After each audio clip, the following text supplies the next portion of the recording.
Hey guys, we're here today in Valheim, taking a look at 5 tips that will help you conquer the mountains. Now, before we go over the official 5 tips, I'm going to talk about one thing you can do in the mountains to help out, but it does not get to be an official tip because it primarily helps you go to the mountains earlier than you should and is only really useful if you are undergeared.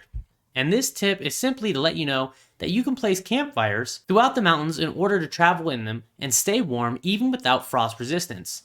You can fight enemies near these fires, and if you mark them on your map, you can know exactly where you need to travel to stay warm and be able to move pretty much throughout the whole biome.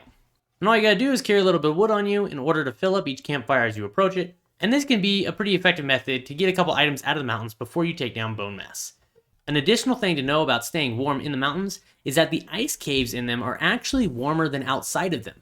You can freeze to death in the mountains once you get up high enough, but once you enter an ice cave, all you have is the cold status effect and not the freezing status effect, even wearing something as basic as troll armor.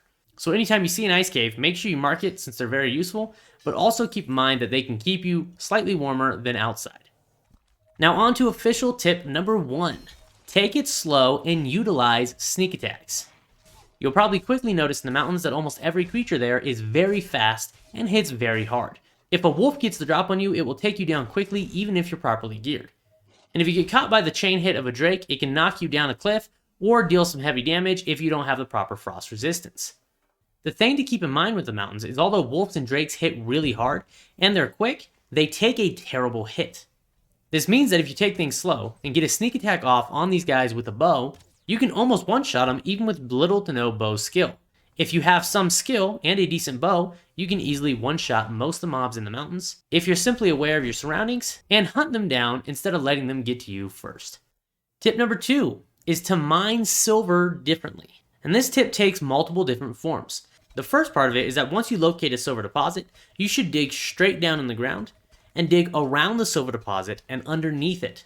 If you shape out the entire deposit and reveal the entire thing and make it float by digging out the ground underneath it, you can mine on top of it near the center and pretty much shatter the whole thing. Now, this same thing works in the Black Forest to mine copper, but I've always found it to be more tedious to dig out a copper node than the silver nodes, so I've just never liked doing it that way. But the silver comes very naturally, and it helps in other ways. Not only does digging at the center shatter the whole thing and save time by mining it really quickly, but by digging straight down, you can create solid walls in the ground and avoid having any ramps out, which means no mobs can get down to you to attack you while you're mining the deposit. An additional thing you should do while you're in the mountains hunting for silver is to bring 2 picks with you. Now, only your iron pick is strong enough to mine silver, but a bronze pick or an antler pick can mine the ground at the exact same rate as iron would do on the ground, allowing you to save all the durability on your iron pick for the deposit itself. This can elongate how long you can be out and how much silver you can get. If you have an antler pick with you, it's also very easy to repair. All you need is a shelter above a workbench and you can repair your antler pick, so you can limit how many trips back to your base you need to take. Now, the other thing you should keep in mind while mining silver is if you can get something over the top of your character, like the silver deposit itself or the ledge of a giant boulder you might be next to, you can gain the resting buff if you place a campfire down in the hole with you. While the resting buff is on you, you gain massive regen to your stamina, allowing you to mine for a long time. Any moment you can while mining, try and be underneath shelter and have something above the top of your head, and get this regen buff so that you can mine efficiently. The last thing I'll say about mining silver is that if you don't like to carry the wishbone with you, you forgot it at home, or you're trying to go into the mountains before you should, you can ping for silver with an iron sledge or with a stag breaker. When you swing at the ground with it, it does an area effect, and that area effect will actually hit silver deposits beneath the ground and tell you too hard, allowing you to locate silver in a fairly tedious way, even without your wishbone. Tip number 3, stone golems are your friends. Anytime you get a stone golem coming to bother you while you're mining, as long as you've dug down and created these solid walls, he will have trouble hitting you and most of the time won't be able to do anything to you at all.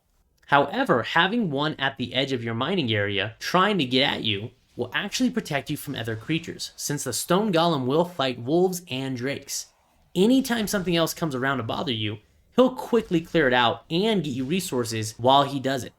So if you can lure one to your mining area, or if one just shows up accidentally, this can be a huge benefit to you and keep you safe from those flying drakes firing missiles down into your hole. Now, no doubt at some point you're going to be done mining and need to get out of the hole, and that golem will be a problem. Which brings us to tip number 4. You need to pick on these golems. And no, I don't mean bully them with words. Try and jump on top of their head and use your pick on the golem itself. They're weak to the pick damage because they're a giant rock. This can make quick work of them, and if you can successfully land on top of them, this will keep you relatively safe while you're dealing damage. The pick is also a good tool to deal damage to them in general, but it might be hard to fight them one-on-one in a normal setting since the pick lacks good animations for combat or any good parry stats.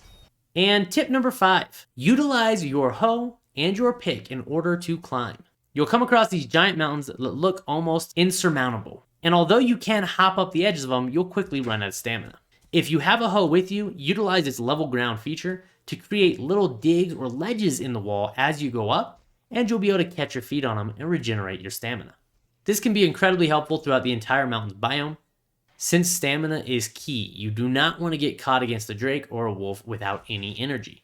Take your time, hop up to these little ledges, and once you've created them, you now have a little path up these mountains for the future. You can also use a pick to create these ledges. It is a little bit harder though, since the pick has a wind up to it and is a little harder to time. But sometimes you might have a hoe with you and have no choice but to use your pick. And before we wrap it up, we're going to do one more little bonus tip that again doesn't get numbered, mainly because I've said it in 2 previous videos on these biomes, but stay home at night. We've gone through this with the swamp and it's vitally important in the swamp. And although it's not as important to stay home at night in the mountains, it is important to note that more wolves come out at night and it can be much more dangerous. Finring also come out at night, and although you might want to take these guys down looking for their special loot, they actually don't drop much of anything at all and are kind of a waste to take down or fight as it is. Meaning you just add more creatures at night for you to battle for no good reason. However, 2-star wolves should only spawn at night, so the only reason I would go to the mountains at night is to get some high quality wolves. Hopefully this video can help you enter the mountain biome and conquer it with as much ease as possible. Let me know down in the comments if you have any tips to help conquer the mountains for other players. Thanks for watching. I will see you next time.